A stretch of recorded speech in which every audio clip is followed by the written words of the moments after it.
Le 25 janvier 2011, l'Égypte se soulève.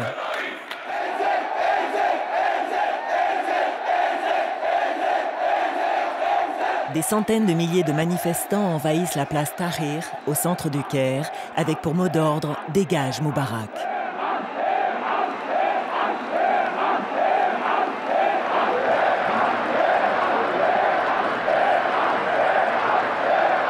Pendant 18 jours, jusqu'au départ du Raïs, ces images de révolte feront le tour du monde.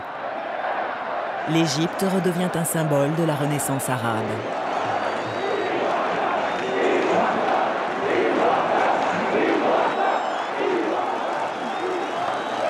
Pour beaucoup, cette révolution semblait improbable. Et pourtant...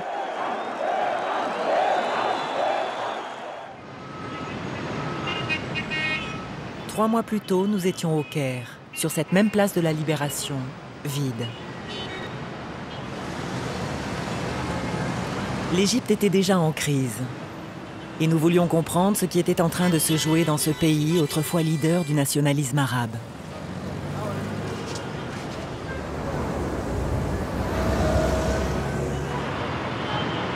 Pendant des semaines, nous avons parcouru le territoire et rencontré les différents acteurs de la société. Les critiques fusaient de toutes parts contre le Raïs malade et vieillissant qui s'accrochait au pouvoir depuis 30 ans, contre le système répressif et corrompu et contre l'état d'urgence qui permettait les pires abus.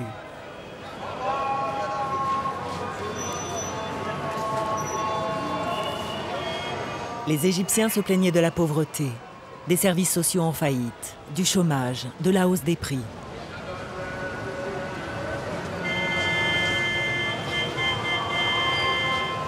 Déjà, tous les ingrédients étaient réunis pour que la marmite explose.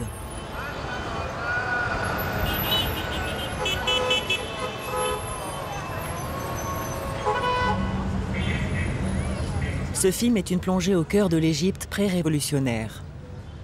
Une Égypte qui s'apprête à prendre l'un des plus grands virages de son histoire et à vivre les derniers instants du pouvoir de Moubarak.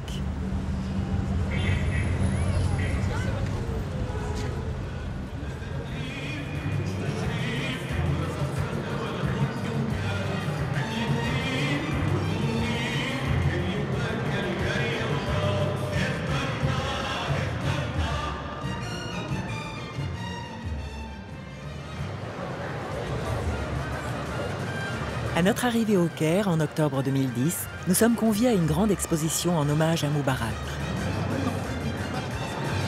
C'est la période des élections législatives et le régime se sent fort.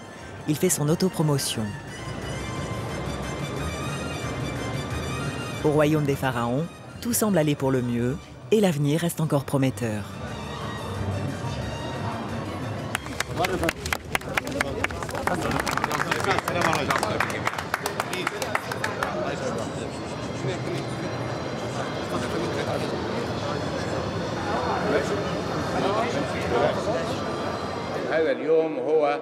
Aujourd'hui, à travers cette exposition, nous célébrons le parcours, la générosité et la réussite du président Moubarak, qui a réalisé toutes ses promesses au cours de son dernier mandat. L'Égypte a accompli des progrès remarquables et sans précédent durant les 5 dernières années. C'est une renaissance et un développement incroyables, et ce dans tous les domaines.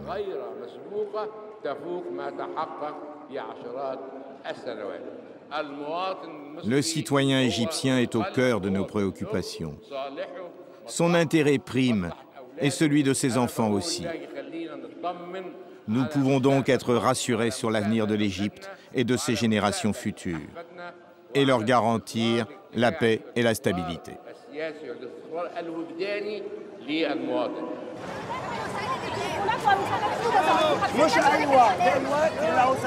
Notre première tentative de filmer une manifestation de l'opposition se heurte au cordon de sécurité. Comme dans toutes les dictatures, le régime est sur la défensive et les premières cibles sont les journalistes. Vous n'avez aucune raison de nous retenir prisonniers ici. Qui vous a donné l'ordre de nous arrêter? Vas-y, tire-moi dessus. Vas-y, allez. Je veux sortir d'ici. Monsieur, Monsieur, vous là-bas. Je suis retenu en otage. Sortez-moi d'ici. Je suis étranger et la police me retient ici. Je veux savoir pourquoi. Je suis allemand, moi. Je suis de la télévision allemande, de l'agence Reuters. La situation est tendue et la presse reste bloquée. Le temps passe.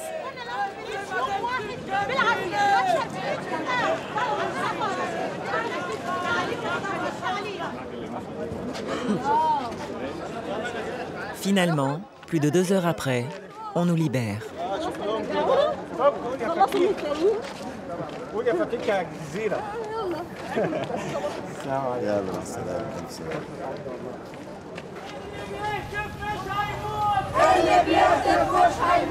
Au détour d'une rue, nous retrouvons les manifestants.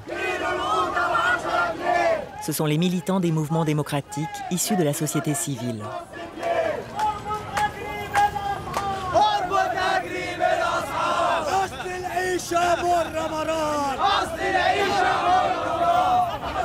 Ils dénoncent la situation économique désastreuse et tentent de mobiliser la rue.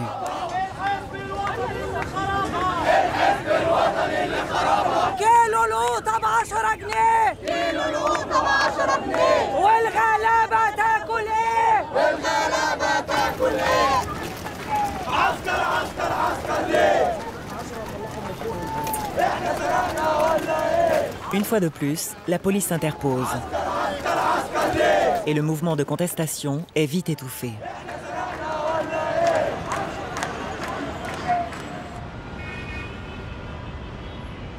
Le Caire est une ville qui vit la nuit, et la politique aussi. Les militants profitent de l'obscurité pour sensibiliser la population et prôner le changement. Ce sont les jeunes les plus actifs, ceux qui prennent le plus de risques. La génération Facebook, Twitter, celle qui n'a connu que Moubarak et rêve de liberté. Dans ce quartier populaire, Mahitab va récolter des signatures pour une pétition qui vise à abolir l'état d'urgence et changer la Constitution. Vous voulez signer la pétition ? Nous réclamons des élections libres, sous contrôle judiciaire. Nous voulons des élections libres. Vous voulez participer ? Qui d'autre voudrait participer ? Nous réclamons la levée immédiate de l'état d'urgence. Nous voulons mettre fin aux arrestations arbitraires. Vous voulez participer à la révision de la Constitution ? Vous devez avoir votre carte d'électeur. Vous êtes trop jeune pour voter. Mais je vous demande de dire à vos familles de ne pas participer aux élections. Boycottez les élections car elles sont truquées. Ce n'est pas le peuple qui décide, c'est le parti au pouvoir. Le peuple vit dans la misère et n'a plus de quoi manger. Vrai ou faux ? Vous voyez là, si vous filmez notre conversation, on va tous se faire arrêter. Donc les gens ont peur de parler. Bien sûr que les gens ont peur. Ils ont peur pour leur vie et pour leur gagne-pain.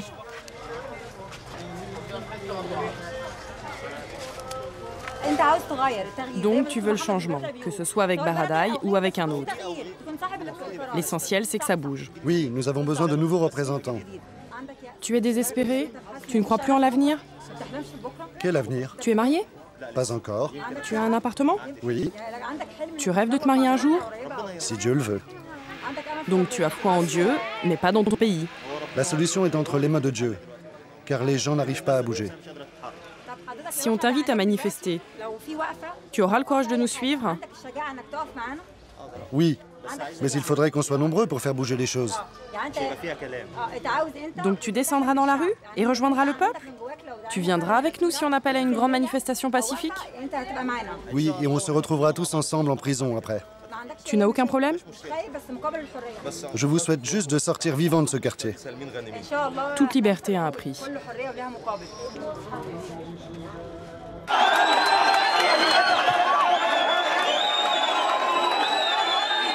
Cette campagne de signature a été lancée par Mohamed Al-Baradei, ancien directeur de l'Agence internationale de l'énergie atomique et prix Nobel de la paix, qui a fait son grand retour en Égypte en février 2010.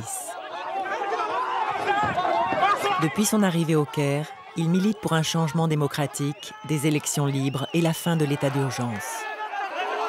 Rapidement, il est devenu un symbole pour les jeunes et pour les mouvements d'opposition laïque en mal de leader. Comme nous tous, il n'imagine pas que le temps des changements est imminent.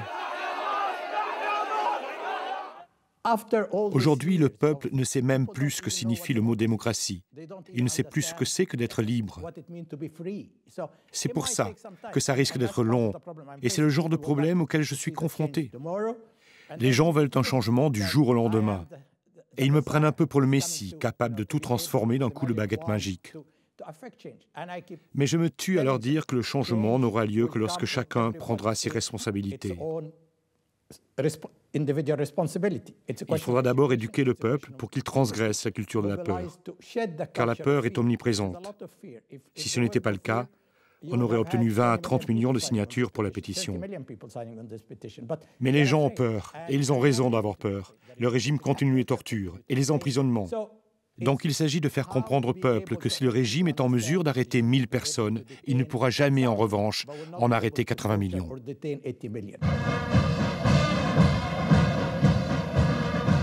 Le régime égyptien est dirigé par les militaires depuis 1952.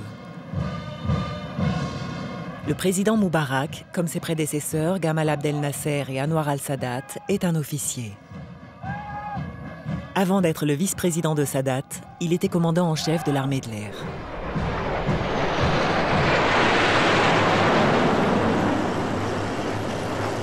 L'armée égyptienne est la 11e plus puissante du monde. Alliée majeure des Américains dans la région, elle reçoit chaque année 1,3 milliard de dollars des États-Unis. C'est aussi le plus grand propriétaire foncier. Les militaires bénéficient de privilèges économiques et d'avantages sociaux importants.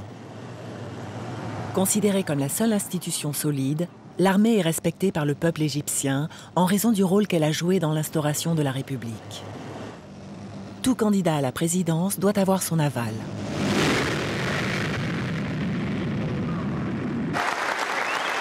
La scène politique égyptienne est dominée par un parti hégémonique, le Parti national-démocrate, le PND, dont Moubarak est le président.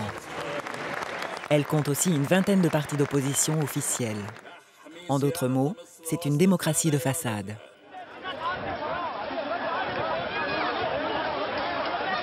Sous le règne de Moubarak, l'appareil sécuritaire a encore été renforcé. Près de 1,5 million d'Égyptiens sont rattachés au ministère de l'Intérieur, dans la police officielle et dans les services de renseignement. Sans compter les fameuses baltaguillées, ces bandes de voyous habillés en civil, payés pour réprimer toute manifestation à coups de bâton et de couteau.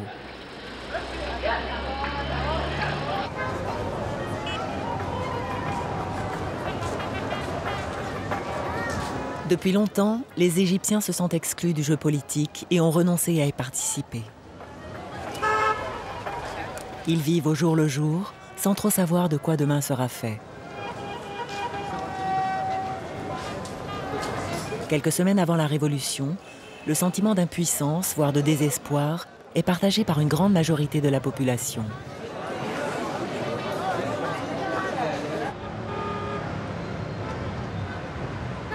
Cette nuit, nous avons rendez-vous avec l'un des opposants les plus connus, Ayman Nour. Leader du parti progressiste RAD, il a payé cher son engagement politique. Voici des photos de la campagne électorale de 2005, avec notre slogan « L'espoir dans le changement ». Voilà une autre photo de la campagne. Et là, ce sont des photos de moi en prison.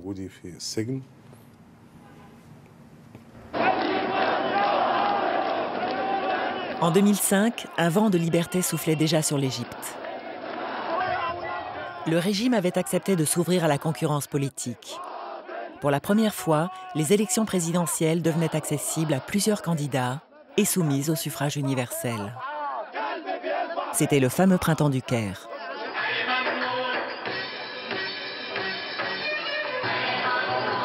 Parmi les candidats, Ayman Nour, un ancien député qui avait osé défier le président Moubarak. La première mesure sera la levée immédiate de l'état d'urgence.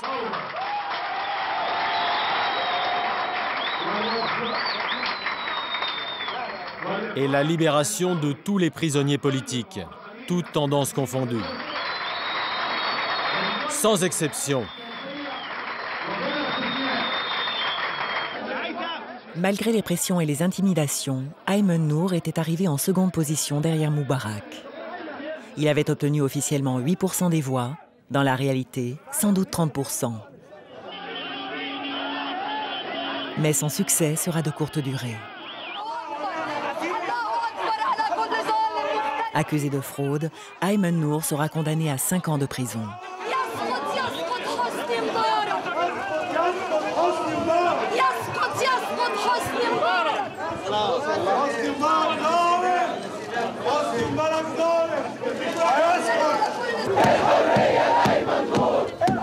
Quatre ans plus tard, en 2009, Ayman Nour est libéré au terme d'une longue bataille judiciaire.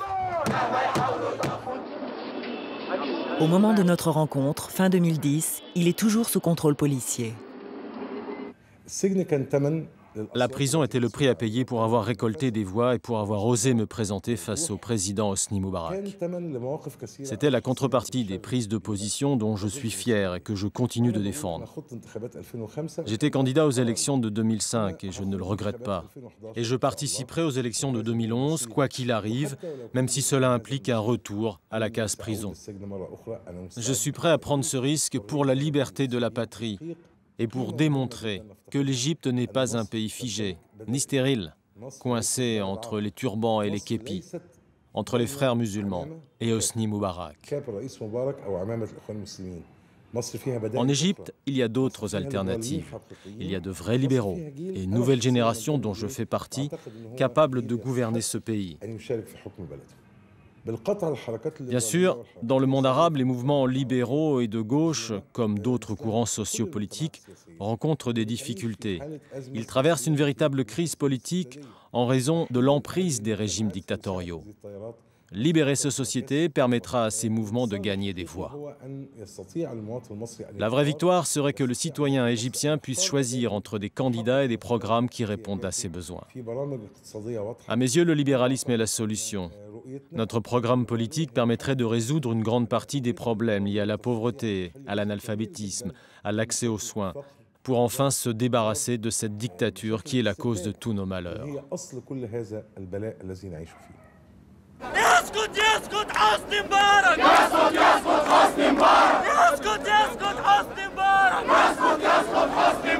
Pas un jour ne se passe sans qu'une manifestation n'ait lieu. Si le mur de la peur commence à s'effriter, il n'est pas encore tombé.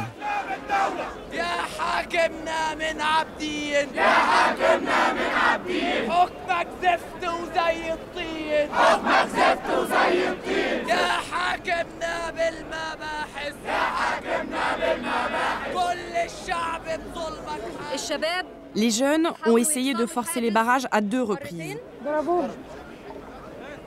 Et ils se sont fait agresser. Nous continuerons notre action. Nous vaincrons l'immobilisme et nous franchirons tous les obstacles. Mais le rassemblement aura lieu un autre jour, dans d'autres circonstances. Nous déciderons d'une nouvelle date. Gamila Ismaël est l'une des femmes les plus en vue de la politique égyptienne.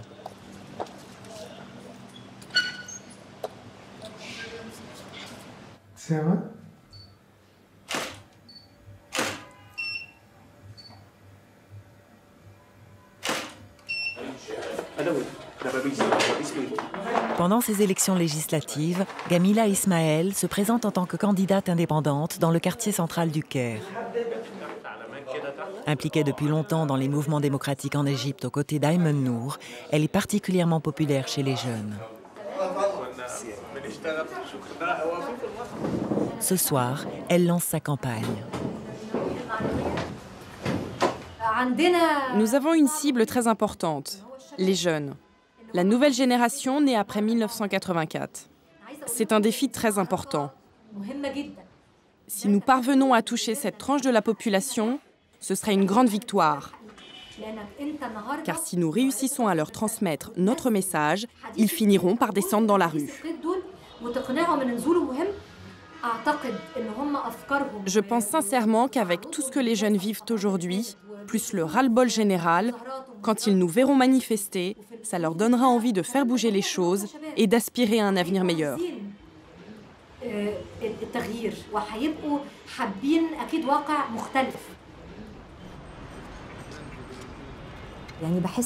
Je suis convaincue que les femmes peuvent faire partie de la scène politique.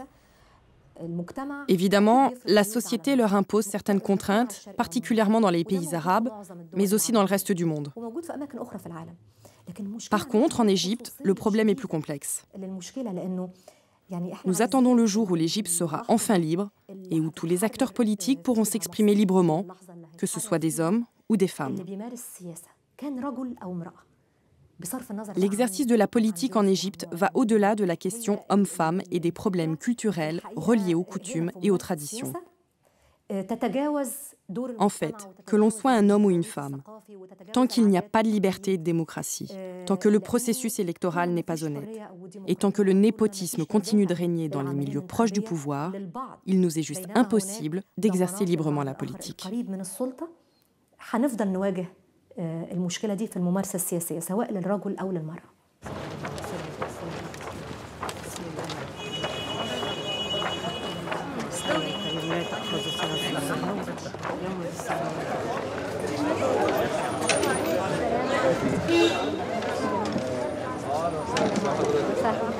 السلام عليكم. بالتوفيق إن شاء الله.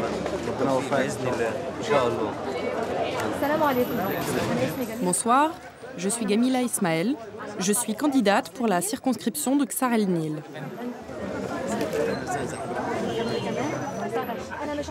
Ne vous inquiétez pas, notre mouvement est pacifique. Nous serons devant les bureaux de vote. Nous rassemblerons des preuves et dénoncerons toutes les tentatives de fraude. Nous ne nous laisserons pas faire. Venez nous voir à notre permanence. Bien sûr, je viendrai. Que Dieu nous aide à apporter le changement. Je prie Dieu pour que le gouvernement se réveille et regarde l'Égypte d'en bas.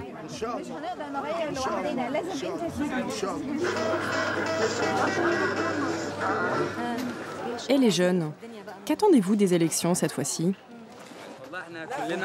Nous faisons partie d'une troupe de théâtre de la fac de lettres.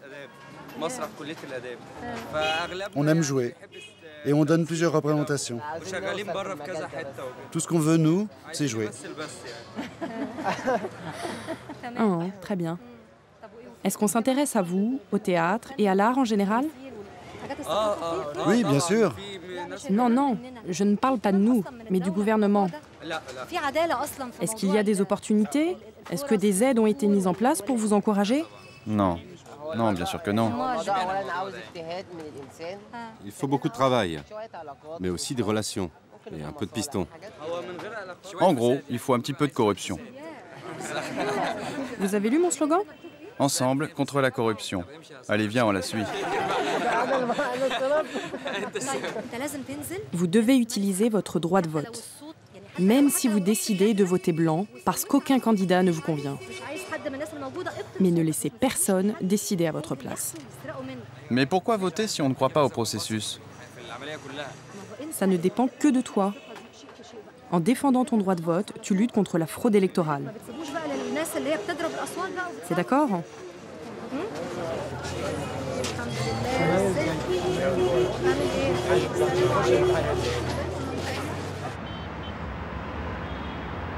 Pour le peuple égyptien, les vrais coupables, ce sont ces hommes d'affaires qui ont fait leur entrée au gouvernement et investi le PND dans les 10 dernières années.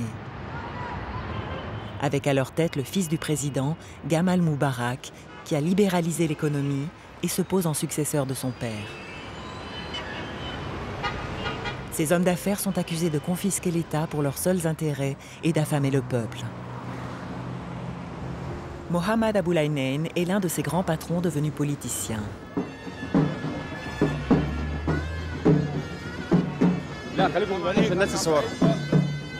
Député du PND depuis 2000, Aboulaïnen est candidat dans la grande circonscription de Gizeh, au Caire. Il est l'un des hommes d'affaires les plus éminents et l'une des plus grosses fortunes d'Égypte.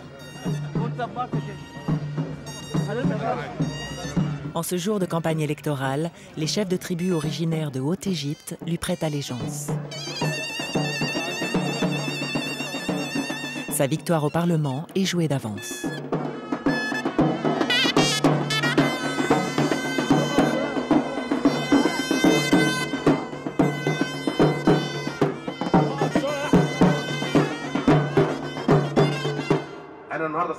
Je suis très heureux d'être parmi les miens aujourd'hui, parmi les enfants de ma tribu et de ma circonscription. Grâce à Dieu, nous avons tenu toutes nos promesses dès les premières années de mon mandat. Mais nous avons encore beaucoup à faire. Nous avons des projets pour l'avenir et des défis à relever, notamment en ce qui concerne l'infrastructure et les institutions de Gizeh. Nous voulons développer Gizeh et la rendre encore plus belle. Vous imaginez bien que j'aurais préféré me présenter face à une trentaine de candidats et entrer dans une vraie compétition. C'est le principe des élections. Mais j'ai bien reçu votre message et je vous remercie de votre soutien. Sachez que votre estime compte beaucoup pour moi. Et puisse Dieu me donner la force de vous rendre votre amour et d'être digne de votre confiance.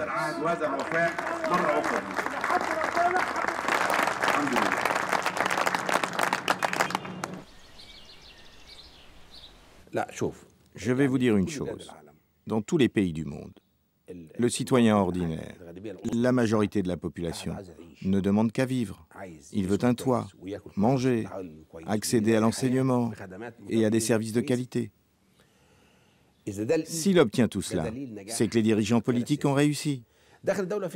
Dans ce pays, il y a beaucoup de courants politiques qui s'affrontent. Il y a des partis, une opposition et des indépendants. Et ils ont tous un programme, parfois même dicté par l'étranger.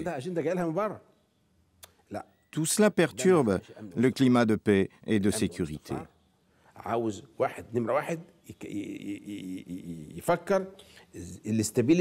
Si on veut la paix et la sécurité, il faut d'abord garantir la stabilité du pays sur le long terme, afin d'avoir l'esprit libre pour pouvoir se consacrer entièrement à la production, au développement et au progrès. On ne peut pas se permettre d'avoir une grève des ouvriers un jour, une grève des chauffeurs un autre jour, ou une grève des aéroports ou des hôpitaux qui ralentissent la production. Sinon, on ne s'en sort plus. Abul Aynain est le fondateur et le patron de l'usine de céramique Cléopatra. Construite en plein cœur du désert de Suez, elle se vante d'être la plus importante du monde. L'Égypte est un vieux pays industriel où les entreprises ont longtemps appartenu à l'État. Dans les années 90, l'économie a subi un virage radical dû à la politique de libéralisation sauvage et à la privatisation des usines. Depuis, le fossé entre les riches et les pauvres s'est dramatiquement creusé.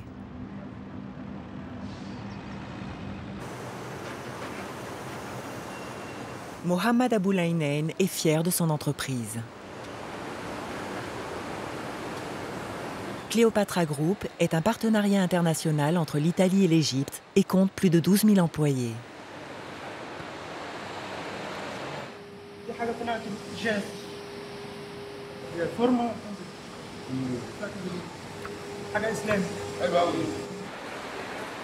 Durant ce tour organisé, Abul Aynain est bien entouré de ses collaborateurs égyptiens et de ses associés italiens. Pour ce grand patron, le monde des affaires n'a pas de frontières, peu importe les conséquences sociales. Les hommes d'affaires qui sont rentrés au Parlement et dans les ministères font partie intégrante de la société égyptienne. C'est une classe sociale expérimentée, compétente et spécialisée, qui a un véritable savoir-faire dans la production. C'est un atout qui a un impact positif dans la politique des ministères. Le ministre du Logement est un homme d'affaires. Le ministre du Tourisme est un homme d'affaires. Vous pouvez comparer les résultats dans les ministères avant et après l'arrivée des hommes d'affaires et vous verrez la différence. À titre d'exemple, on rêvait d'atteindre les 8 millions de touristes en Égypte. Aujourd'hui, on parle de 11 millions. L'Égypte se développe, l'Égypte évolue. Nous avons de grandes ambitions pour l'avenir, car nous avons de plus en plus de moyens, de ressources et d'idées pour les réaliser. C'est le but que nous nous sommes fixés. Et si nous réussissons, ce sera une grande victoire. Notre défi dans les 10 prochaines années est de faire de l'Égypte un pays moderne, reconnu dans le monde entier.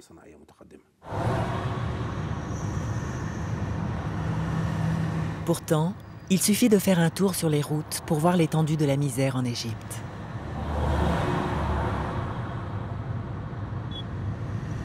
Tout autour des villes, des cités de briques poussent comme des champignons, entassées les unes contre les autres, formant de véritables ceintures de pauvreté. C'est ce que les Égyptiens appellent, en langage populaire, ashwaniyet, les logements informels, dont la plupart sont devenus des bidonvilles.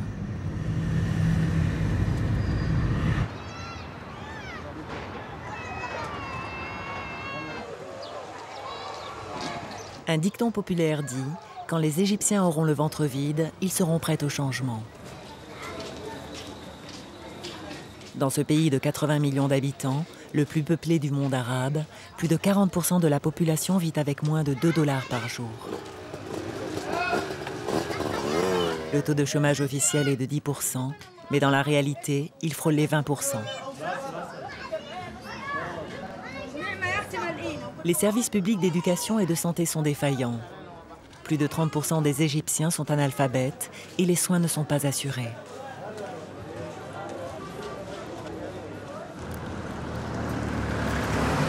Dans ces conditions, les jeunes sont souvent condamnés à la délinquance ou à l'exil.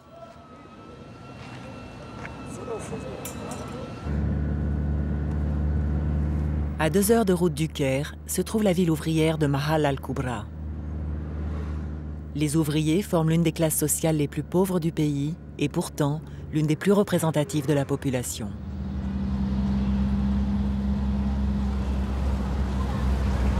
En entrant dans la ville, nous avons l'impression de remonter le temps. Tout semble à l'abandon.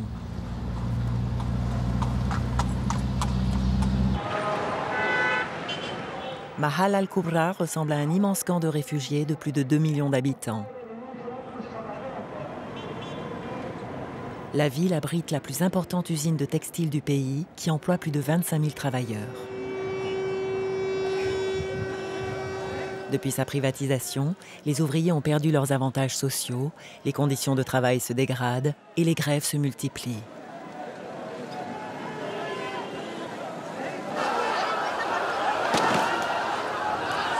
Le 6 avril 2008, Mahalla a connu ses plus grandes émeutes. Des milliers d'ouvriers ont envahi les rues pour réclamer une hausse des salaires, des horaires décents et une meilleure couverture sociale. Mais la manifestation a rapidement tourné à la confrontation violente et toute la ville s'est soulevée. Bilan, 3 morts et des dizaines de blessés.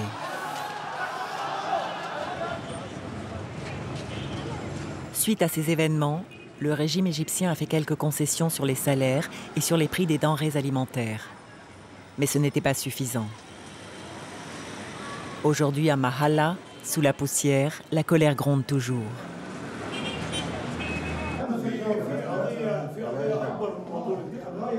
Nous sommes à l'Union des ouvriers de Mahalla, une organisation indépendante qui se substitue aux syndicats officiels contrôlés par le régime. Je touche 115 € par mois. Après 43 ans de bons et loyaux services. J'ai travaillé à l'usine pendant 40 ans et je ne touche que 85 € par mois. Et ça me suffit à peine à acheter des fèves tous les jours. Rien que des fèves. J'ai travaillé 42 ans et je touche une retraite de 120 €. Et j'ai 3 enfants au chômage à la maison. Je gagne 115 € par mois pour une famille de 5 personnes. et j'ai 37 ans d'ancienneté. Ça fait 41 ans que je travaille pour un salaire de 105 €. De plus, ma femme est malade et a besoin de soins qui me coûtent 25 € par mois. J'ajouterai, à l'attention du gouvernement égyptien, que j'ai 3 enfants. L'un est ingénieur, l'autre est diplômé de l'éducation nationale et le 3e est diplômé en lettres. Et ils ne trouvent pas d'emploi. Malheureusement, il n'y a du travail que pour les enfants des riches et des grands capitalistes qui croient que le pays leur appartient. Qui vous représente en politique? Personne ne nous représente. On se représente nous-mêmes. Dans leurs revendications, les ouvriers mettent de côté leur appartenance politique et ce ne sont plus que des ouvriers. Par exemple, il y a ici des partisans du PND, mais ils subissent les mêmes injustices que les autres. À l'usine, nous sommes tous des ouvriers, malgré nos différences. Il y a des frères musulmans, des nationalistes, des nassériens. Tous les partis sont représentés. Dans l'entreprise, nous ne sommes plus que des ouvriers. Nous laissons le PND, les frères musulmans et les autres partis en dehors de tout ça. Le pouvoir politique, les intellectuels, les différents partis et les courants religieux trônent tout en haut et nous laissent en bas de l'échelle. Ce qu'il faudrait et ce que l'on souhaiterait, c'est que les hommes politiques, les partis, les pouvoirs et les courants religieux descendent de leur piédestal pour venir nous écouter et prendre nos demandes en considération. Nous sommes face à un gros problème, une catastrophe dont il faut avoir conscience. Les ouvriers sont aujourd'hui traités comme des terroristes. Quand un de nos camarades du textile a eu un accident du travail, il a porté plainte contre l'entreprise, ce qui est son droit le plus absolu. Eh bien, figurez-vous que le président directeur général, qui est en fait mandaté par le gouvernement, l'a convoqué dans son bureau. C'est ce que j'appelle de l'intimidation. Et quand on lui demande de retirer sa plainte, ça devient une menace. L'ouvrier en est aujourd'hui réduit à l'esclavage. Ils nous disent que la croissance du pays a atteint les 7%. Le gouvernement en est très fier. Mais j'aimerais savoir à qui profite cette croissance. Je n'ai vu ni hausse de l'emploi, ni développement. Aucun de mes enfants ne travaille. Et le gouvernement met ça sur le compte de la surpopulation. Il serait dépassé avec 80 millions d'habitants. Et le 1,5 milliard de Chinois, comment ils font, eux? Et l'Inde? Les États-Unis sont à leurs pieds pour leur main-d'œuvre bon marché. Et nous, qu'est-ce qu'on a? On a des dirigeants séniles, un régime périmé et pourri de l'intérieur qui n'a plus rien à donner. La solution est entre les mains des jeunes. Tous ces chômeurs qu'on évalue à 12 ou 13 millions. C'est eux, ceux qui n'ont rien à faire, qui doivent descendre dans la rue et secouer le pays. Ceux qui travaillent ont peur de perdre leur emploi, leur gagne-pain. Mais ceux qui traînent à la maison ont peur de quoi? Ils ont peur de perdre leur misère, leur chômage. Mais qu'ils descendent dans la rue, c'est à ça que servent les jeunes. Ce sont eux qui peuvent faire bouger les choses. Tout changement passe par la jeunesse. Tant que j'aurai peur pour mes enfants et que je les protégerai comme ça, rien ne changera.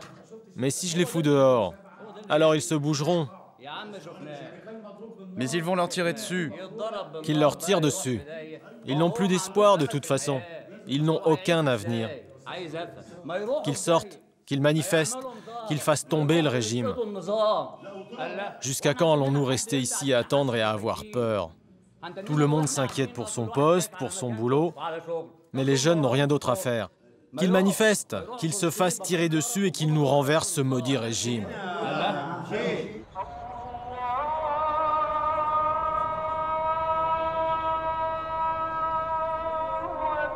Dans ce pays aux 1001 mosquées, le peuple se tourne davantage vers la religion que vers l'État pour trouver des réponses à ses difficultés quotidiennes.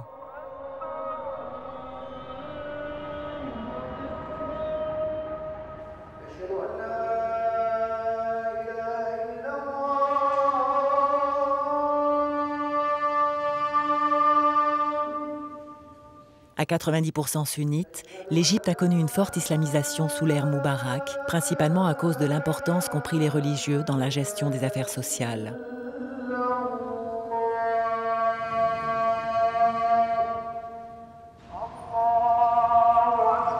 Partout dans les rues, de jour comme de nuit, on prie. À l'ombre des mosquées, l'islam est rapidement devenu une force politique et militante incontournable.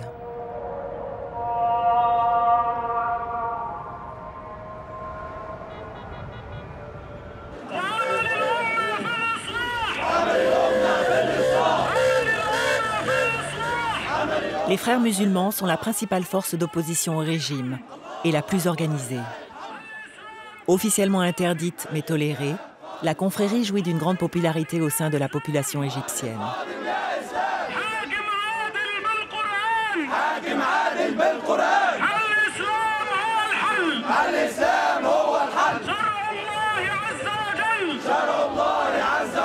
Dans tous les quartiers, dans toutes les villes, les frères musulmans sont omniprésents.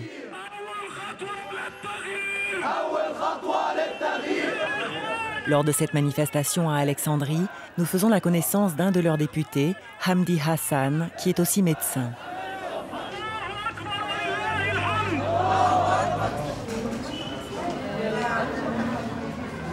Les frères musulmans possèdent des dispensaires et des réseaux d'associations caritatives pour venir en aide aux plus démunis.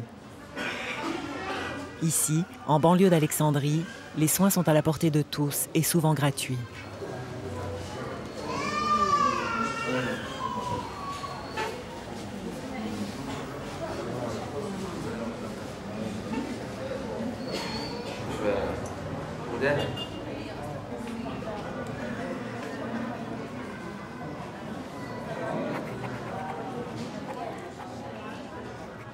Vous ne voyez rien du tout? Je ne vois absolument rien. Quand je suis devenue aveugle, mon mari m'a quittée. Qui vous accompagne? Mon voisin. Il m'a accompagnée comme je ne vois rien et que j'ai mal aux pieds. Bien, le docteur Ibrahim est encore là? Dites-lui de l'examiner, nous prendrons en charge les frais. Et donnez-lui aussi des antibiotiques. Merci, docteur. Je vous en prie. On va bien s'occuper de vous. Malheureusement, dans le pays, notre système de santé est défaillant. Et le citoyen n'a pas accès à des soins appropriés.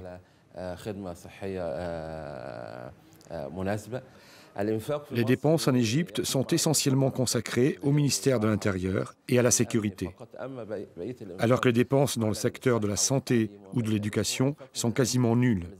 C'est cela qui explique la mauvaise qualité des services.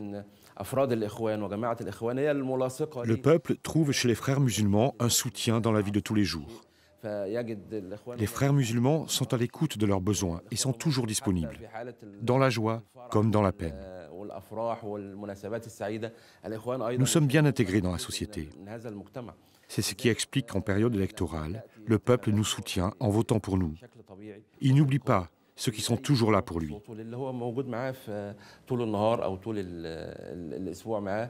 Alors que les autres partis n'apparaissent qu'au moment des élections pour solliciter des voix.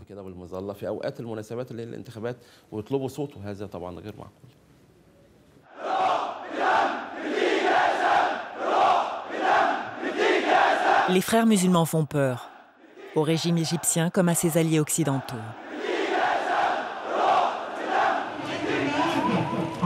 Lors des élections législatives de 2005, le mouvement islamique avait prouvé sa popularité et son efficacité.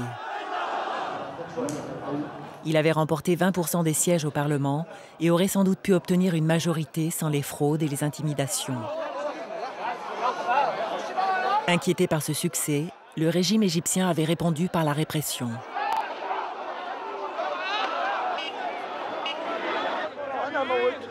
Des centaines de membres de la confrérie avaient été arrêtés et emprisonnés sous le regard indifférent de la communauté internationale. Depuis, le pouvoir et les frères musulmans ont repris une cohabitation hostile. D'un côté, le régime brandit l'épouvantail islamique pour justifier l'état d'urgence auprès de leurs alliés américains. De l'autre, il concède aux frères musulmans un rôle social et tolère leur participation limitée dans le jeu politique.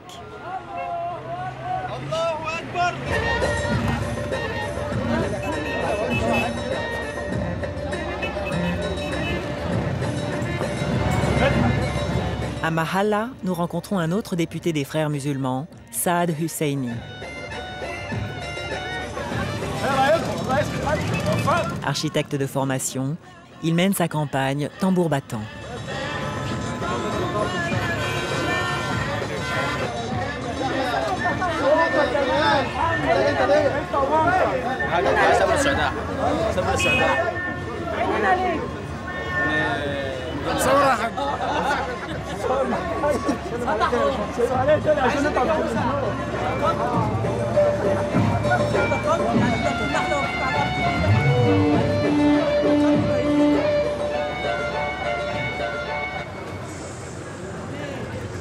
Dans cette ville pauvre de Mahalla, les frères musulmans sont très actifs. Saad Husseini est une figure montante du mouvement islamique et l'un des membres de la direction de la confrérie. Les frères musulmans ont des permanences dans toutes les villes. Pourtant, la confrérie est illégale car la constitution égyptienne interdit la formation de partis religieux. L'hypocrisie du régime contraint les candidats frères musulmans à se présenter sous l'étiquette d'indépendants pour participer aux élections. Personne ne peut nous interdire d'exister, de rencontrer des gens et de les convaincre et d'en être appréciés. C'est pour cette proximité que le peuple nous a choisis. Le gouvernement n'a jamais réussi à empêcher nos actions ni notre intégration dans la société. Les interpellations et les intimidations n'y changeront rien. Nous représentons un renouveau pour ce pays. Nos principes sont totalement opposés à ceux du régime, sur plusieurs plans, notamment celui de la religion et son rôle dans la société, mais aussi notre position par rapport à l'ennemi sioniste qui occupe nos terres, ou encore notre engagement contre la corruption. Nous constituons donc une réelle menace pour ce régime. Ils nous détestent, mais en même temps, ils ont besoin de nous. Ils ne supportent pas la forte opposition que nous représentons, mais ils ont besoin de nous pour prouver aux Américains qu'ils ont un rôle dans la lutte contre l'islamisme et les dangers qu'à leurs yeux, ils représentent.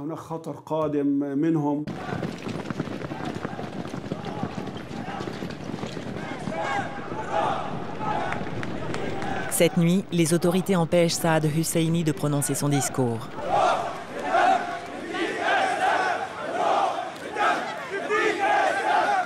Ses partisans sont furieux et veulent en découdre avec la police.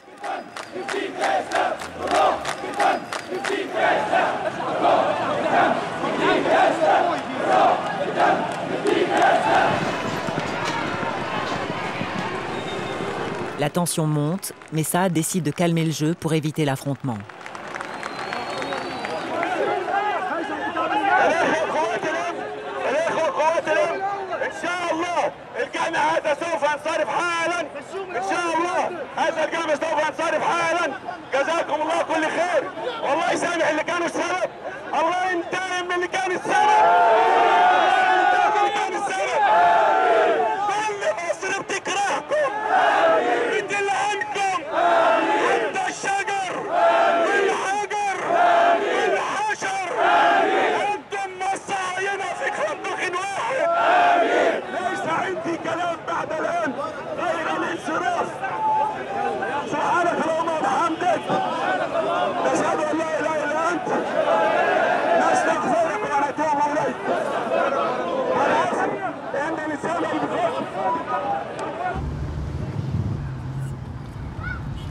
Malgré les menaces policières, Saad continue sa campagne.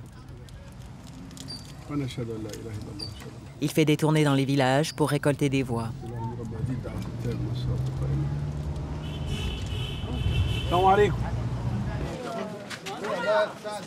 Nous arrivons à Kabilia, à 1 heure de route de Mahalla.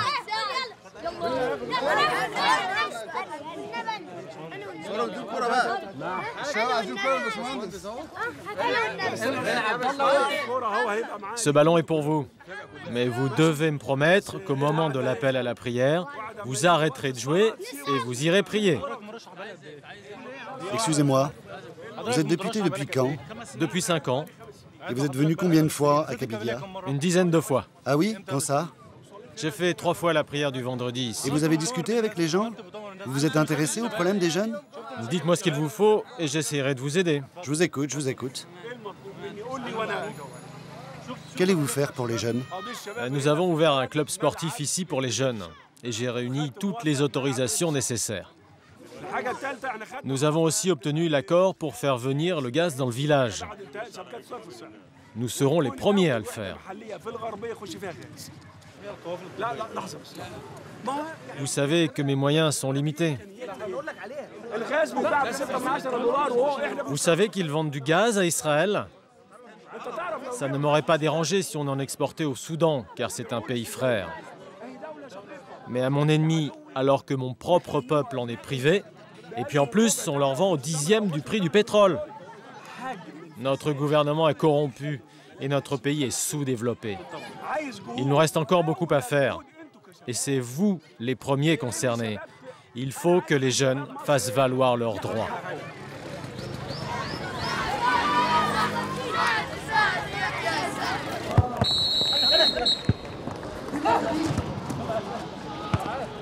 Pour séduire la jeunesse, les frères musulmans ont créé des équipes de football et organisent des tournois.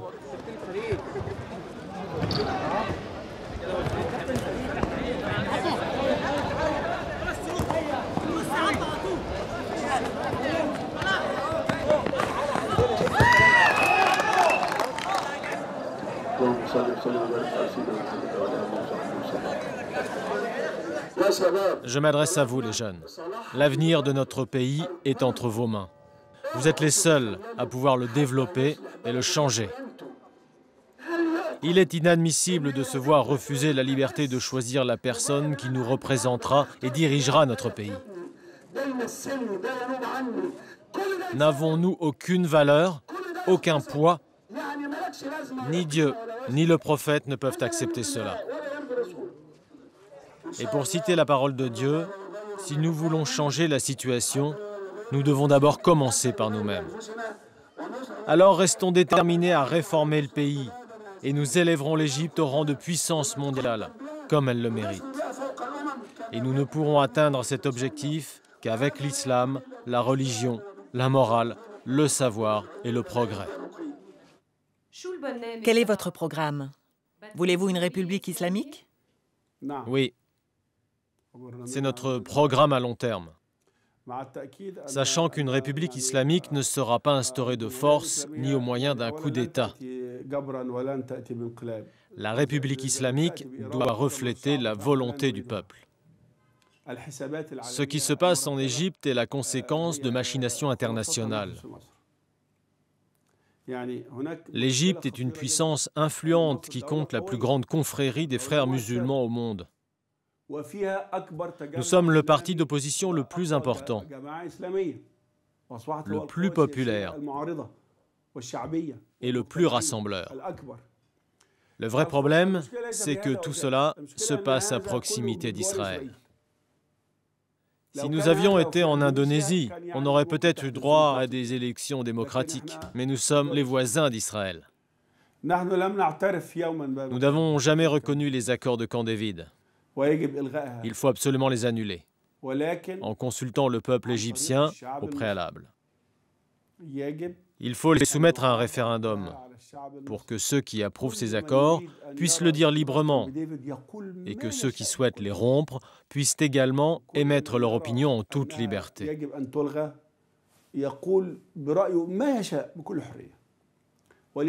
Même si le débat doit durer 1 an, il est nécessaire pour aboutir à une position libre et juste qui respectera la volonté du peuple égyptien.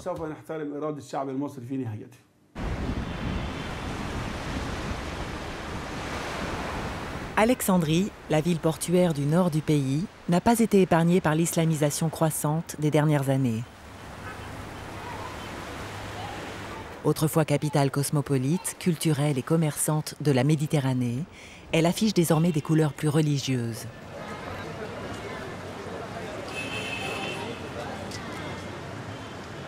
Alexandrie est aussi le foyer de la minorité chrétienne, les Coptes, qui constituent de 6 à 10% de la population égyptienne.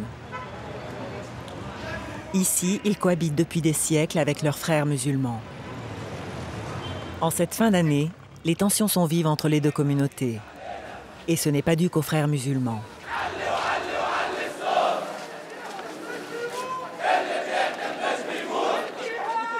Des groupuscules salafistes proches d'Al-Qaïda sont aussi actifs en Égypte. Beaucoup d'entre eux ont été formés en Arabie saoudite.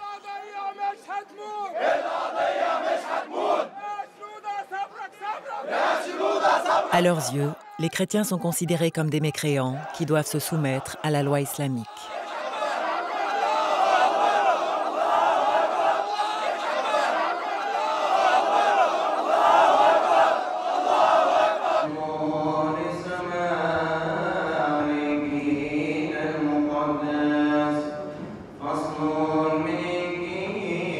La communauté copte est la plus ancienne communauté chrétienne d'Orient.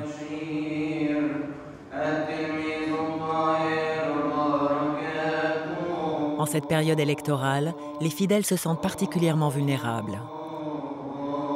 Ils ont été victimes de nombreuses attaques dans le passé et craignent une recrudescence de violence.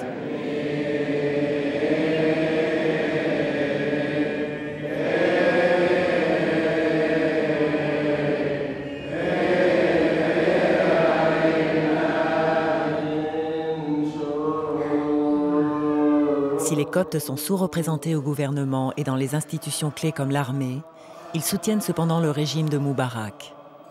Car à leurs yeux, le PND est un moindre mal face aux islamistes.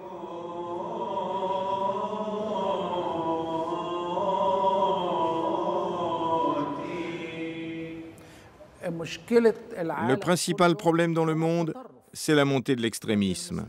Les musulmans modérés d'Égypte sont très bien. Ce sont les radicaux qui causent problème.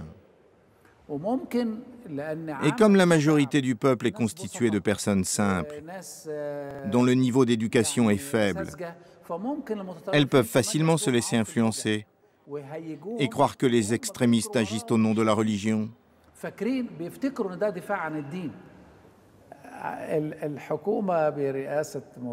On peut dire que le gouvernement de Moubarak est plutôt pacifique.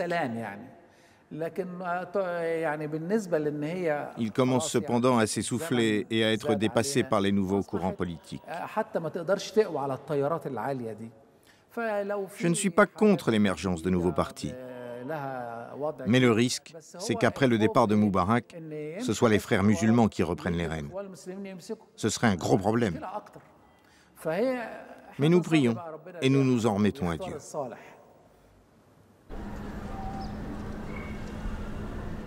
Après toutes ces rencontres, nos impressions se précisent. La révolution est déjà là, dormante, et n'attend que le moment propice pour se déclarer. L'incertitude quant à l'avenir est généralisée. Le mot changement est sur toutes les lèvres. Mais la grande question reste, quand ?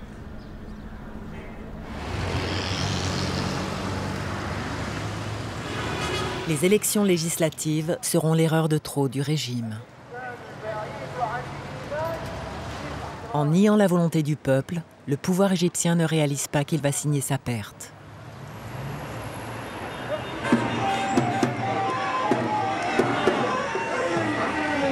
Tout se précipite à partir du 8 décembre 2010, le jour du vote. Alors que le rouleau compresseur du PND se met en marche pour attirer les électeurs, les autorités ont tout prévu pour barrer la route aux partisans de l'opposition. À Mahalla, les policiers bloquent l'accès des bureaux de vote aux frères musulmans. Les journalistes aussi sont interdits d'entrer.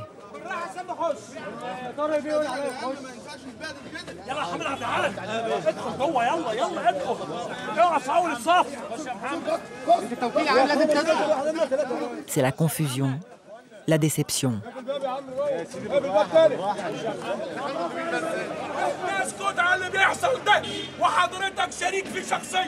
اللي بيحصل ده مسلسل لتضييع الوقت ومخالف للقانون والعقل والدين. انا بقول لحضرتك حضرتك مسؤول وفاهم تماما ان الكلام ده غلط وتضييع وقت وضحك على الدور.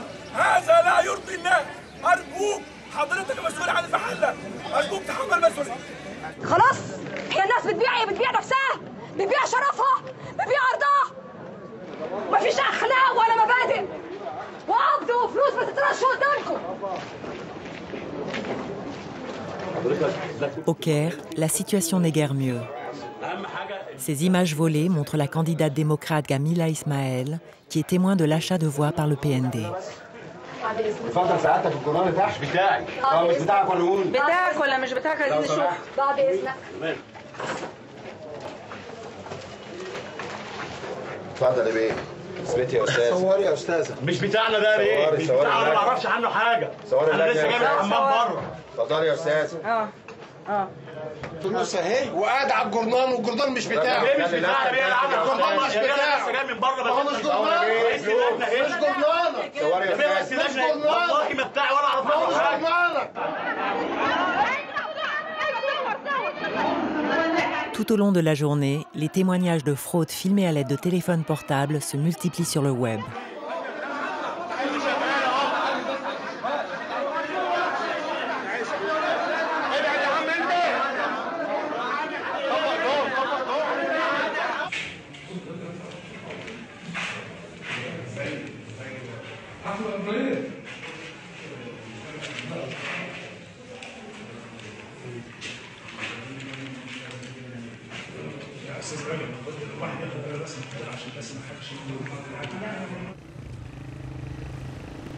Quand les résultats sont annoncés, pas de surprise.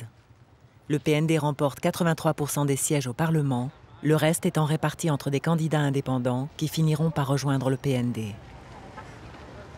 Le régime a réussi son tour de force, écarter les frères musulmans du Parlement et empêcher une percée des opposants de gauche.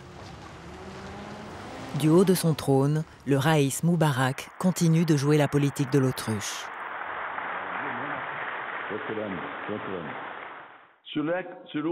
Il y a eu quelques rares incidents que la commission électorale a su gérer de manière responsable, impartiale et équitable, et ce, en étroite collaboration avec l'État. Par conséquent, le résultat des élections est validé. J'ajouterai que ces quelques irrégularités n'ont en aucune façon entravé le bon déroulement des élections dans la plupart des circonscriptions et que le scrutin s'est déroulé en conformité totale avec la loi, sans débordement ni violence.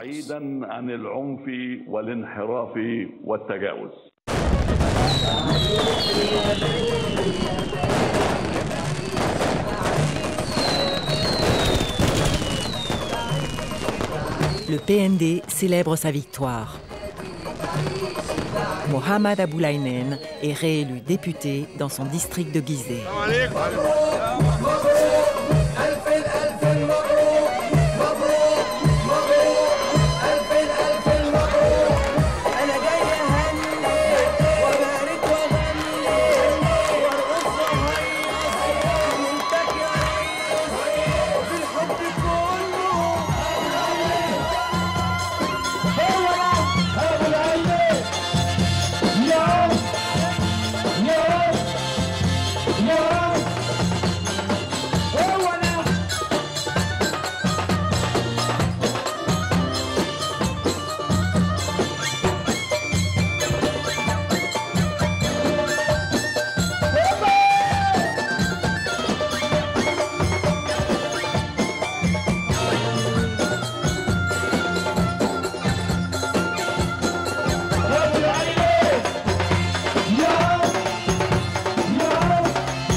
Après cette ultime provocation, le régime a perdu toute crédibilité aux yeux de son peuple.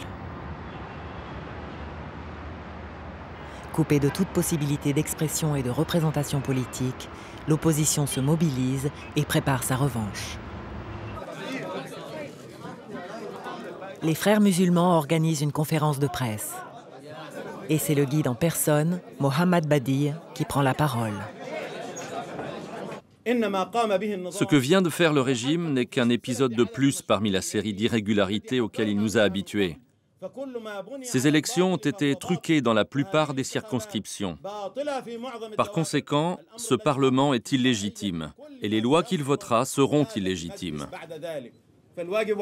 En tant que frères musulmans, notre devoir est de dénoncer les injustices et les fraudes et de les combattre malgré les risques, quel que soit le prix à payer, pour Dieu, pour l'Égypte et pour son peuple. La jeune génération, elle aussi, poursuit son combat. Sur le Nil, à l'abri des forces de sécurité, il prépare la prochaine manifestation qui doit regrouper tous les partis d'opposition. Ces élections ont sapé le moral des gens. Tout le monde est désespéré. Si nous parvenons à rassembler un maximum de personnes, nous leur redonnerons espoir. Nous sommes un peuple meurtri. Les partis politiques sont découragés depuis les élections. Mais on va tous participer. Même les frères musulmans descendront dans la rue avec nous. Ce sera génial. On ne va pas rester les bras croisés. Tout le monde a le droit de s'exprimer. On doit se faire entendre. C'est notre droit de dire haut et fort que les élections sont truquées et qu'on n'est pas d'accord avec le résultat. Comment le PND peut-il l'emporter alors que personne n'a voté pour lui? Aujourd'hui, mes amis, nous sommes une dizaine. Mais notre but, c'est d'être une centaine demain et 1 millier après-demain. Il faut qu'à la manifestation du 12 décembre, nous atteignions les 80 millions. On peut utiliser Facebook. On peut envoyer des SMS. Tous les moyens sont bons pour lancer l'appel à notre entourage et faire circuler l'information. J'ai un ami poète qui peut nous aider à trouver des bons slogans. On va aussi inviter les gens à s'habiller en noir pour symboliser la mort de la démocratie.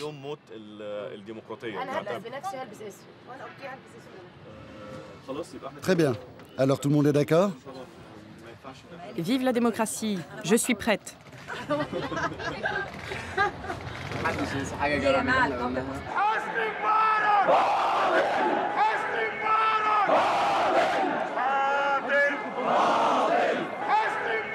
Le 12 décembre 2010, la manifestation a lieu, comme prévu. Les principales forces d'opposition, dont les frères musulmans, s'unissent pour dénoncer l'illégalité du Parlement. Plusieurs des personnages rencontrés au cours du film sont présents.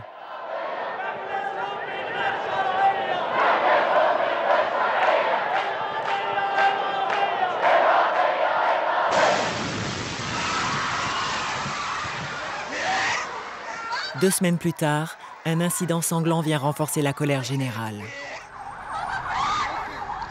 À Alexandrie, une voiture piégée explose devant l'église que nous avions filmée. C'est un carnage. 21 personnes ont trouvé la mort.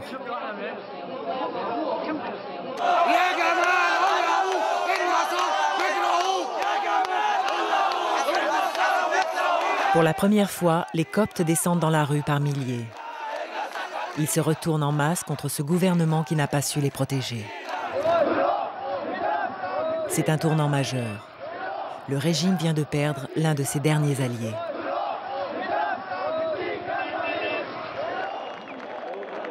Trois semaines plus tard, il ne suffira que de l'étincelle tunisienne pour mettre le feu aux poudres.